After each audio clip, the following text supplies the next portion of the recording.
अस्सलाम वालेकुम रहमतुल्लाहि बरकात। मैं रियाज अहमद उत्तर प्रदेश से। जय हिंद, जय उत्तर प्रदेश। आप सभी को मेरी तरफ से ईद की बहुत बहुत मुबारकबाद। आप देख रहे हैं हमारा खास शो बातें दुनिया की। इस शो में हम आपको दिखाएंगे इजराइल के बीचों बीच मिसाइल हमले की सूचना, रेस्क्यू टीम रवाना, ईद की नमाज में रश्त के लोगों ने दिखाया जोश, पुतिन ने ईरान के रहनुमा और राष्ट्रपति को नौरोज की दी बधाई, बोले रूस है वफादार दोस्त। ईरान के हमलों से अमेरिकी ठिकानों को $800 करोड़ का नुकसान, रिपोर्ट में बड़ा खुलासा। ऑपरेशन ट्रू प्रॉमिस 4 की 70वीं लहर, IRGC ने दुश्मन के ठिकाने किए राख। ईरान से जंग के बाद अमेरिका को लगा करारा झटका, नेटो ने इराक से हटाए अपने सैनिक। हिंदुस्तान में मुसलमानों ने मनाई खुशियां, हिंदू भाइयों ने लुटाया प्यार, गुलाब के फूलों से सजा माहौल। ईरान ने अमेरिका के लड़ाकू विमान F-35 को मार गिराया, किस तकनीक का किया प्रयोग?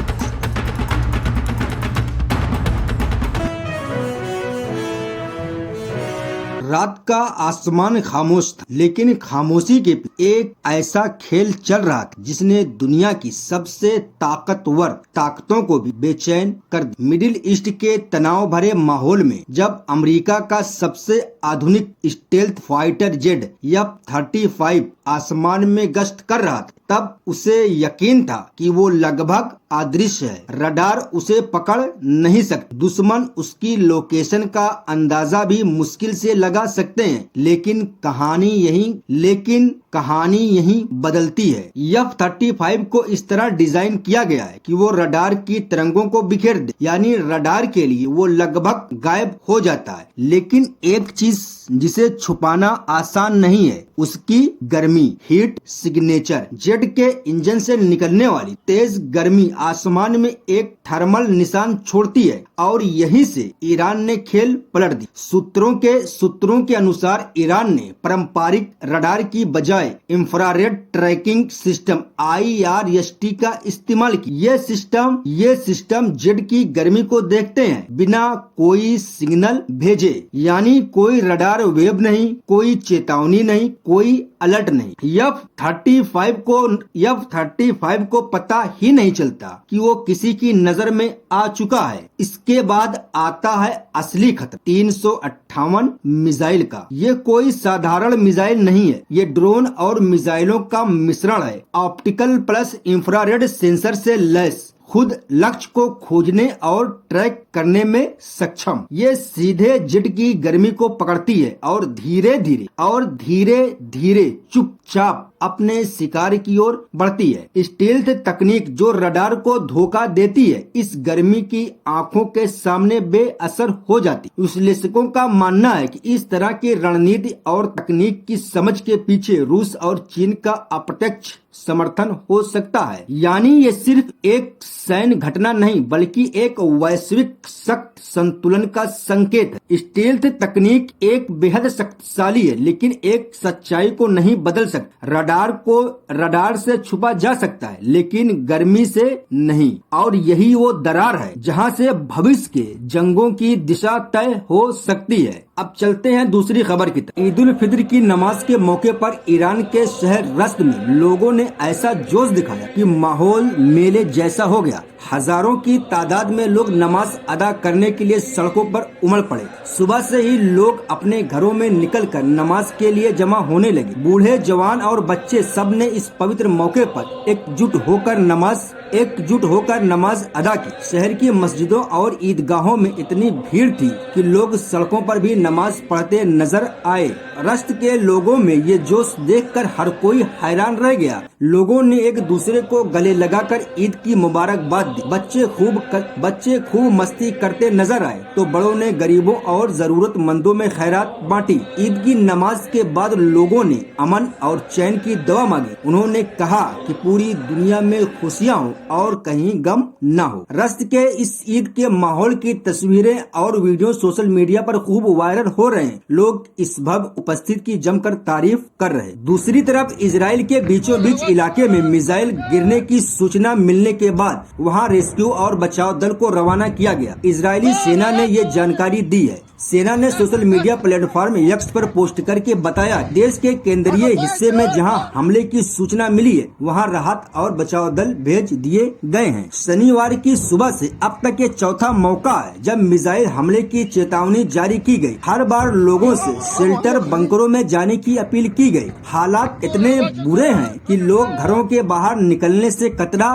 रहे हैं। हमले की सूचना मिलते ही पूरे शहर में सायरन बजने लगते और लोग जान बचाने के लिए भागते हैं। अभी तक ये साफ नहीं हो पाया कि हमले में कितना नुकसान हुआ है और कोई जानी नुकसान हुआ है या नहीं। इजरायली सेना मामले की जांच कर रही है और सुरक्षा एजेंसियों को हाई अलर्ट पर रखा गया है। दूसरी तरफ रूस के राष्ट्रपति व्लादिमीर पुतिन ने ईरान के रहनुमा और राष्ट्रपति नौरोज की बधाई दी। पुतिन ने अपने संदेश में ईरानी लोगों के लिए दुआ की कि वो अपनी मुश्किल घड़ी को अच्छे से पार करें। पुतिन ने अपने संदेश में कहा, मुश्किल हालात में तेहरान का वफादार दोस्त और भरोसेमंद साथी बना हुआ है। उन्होंने ईरान के नेताओं और वहाँ के लोगों को नौरोज की मुबारकबाद दी। रूसी राष्ट्रपति का संदेश उस वक्त आया जब ईरान अमेरिका और इजराइल के साथ जंग में घिरा हुआ है और पूरे क्षेत्र में तनाव का माहौल है। पुतिन के इस बयान को ईरान के लिए रूस के समर्थन के तौर पर देखा जा रहा है। विश्लेषकों का मानना है कि पुतिन का ये संदेश दिखाता है कि रूस इन मुश्किल घड़ी में भी ईरान के साथ खड़ा है। फिलहाल अमेरिका और पश्चिम देशों की तरफ से इस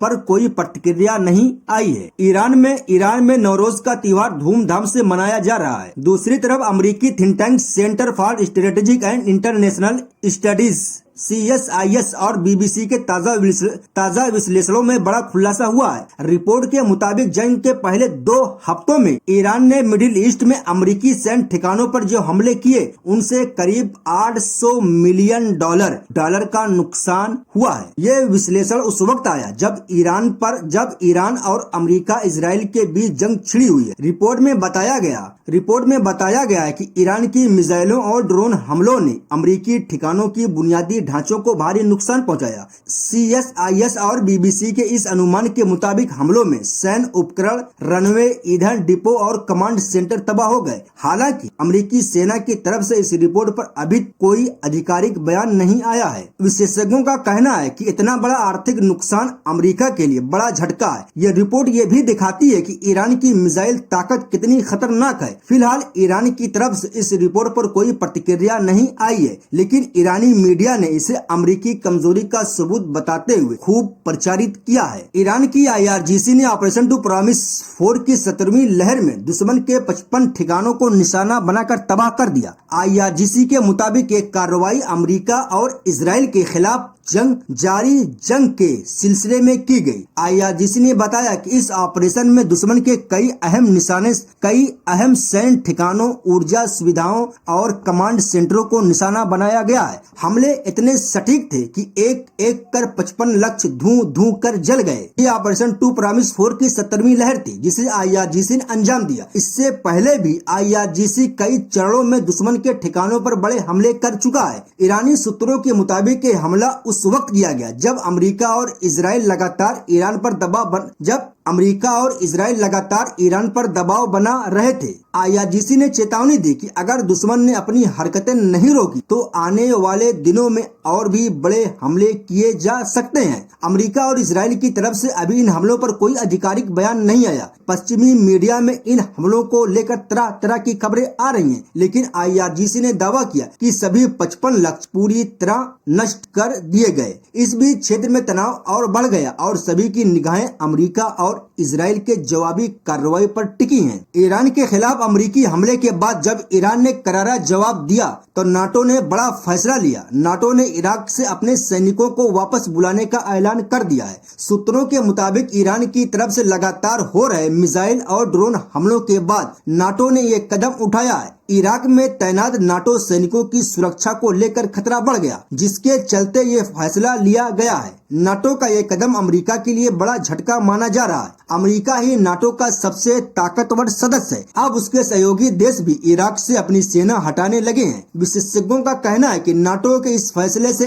इराक में अमेरिकी सेना पर दबाव और बढ़ जाएगा। पहले ही ईरान समर्थित गुटों ने इराक में अमेरिका ठिकानों पर कई हमले किए हैं। नाटो की तरफ से कहा गया कि सैनिकों की वापसी फिलहाल अस्थायी है, लेकिन हालात को देखते हुए ये वापसी लंबी भी हो सकती है। इराक सरकार ने भी विदेशी सैनिकों की वापसी की मांग कर रखी है। फिलहाल अमेरिका रक्षा विभाग की तरफ से इस मामले पर कोई बयान नहीं आया। ईरानी मीडिया ने नाटो के इस फैसले को अमेरिकी कमजोरी का एक और सबूत बताया है। अगली खबर इंडिया से। इंडिया में देश भर में ईद उल फित्र का त्योहार धूमधाम से मनाया जा रहा है। मुसलमानों ने एक दूसरे को ईद की बधाई दी, गले मिले और खुशियां बांटी। लेकिन इस बार की ईद कुछ खास है, क्योंकि हमारे प्यारे हिंदू भाइयों ने भी इस खुशी में बढ़ चढ़कर हिस्सा लिया। हर तरफ का नजारा देखने लायक था। मुसलमान जहां नमाज अदा कर रहे थे, वहीं हिंदू भाई उन पर गुलाब के फूलों की बारिश कर रहे थे। लोगों ने एक दूसरे को गले लगाया और ईद की मुबारकबाद दी।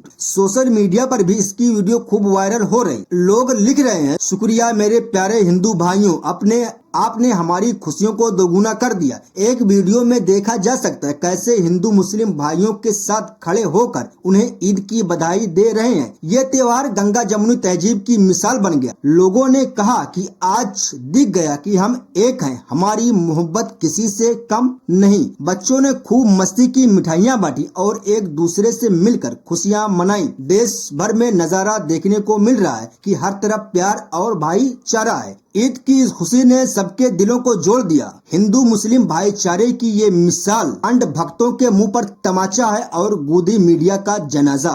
इसी के साथ इस वीडियो को यहीं पर खत्म करते हैं। मिलते हैं अगली वीडियो, तब तक अपना ख्याल रखिएगा। जय हिंद, जय उत्तर प्रदेश। अस्सलाम वालेकुम रहमतुल्लाहि व बरकातहू। एक बार फिर मेरी तरफ से आप सभी को ईद की बहुत बहुत मुबारकबाद।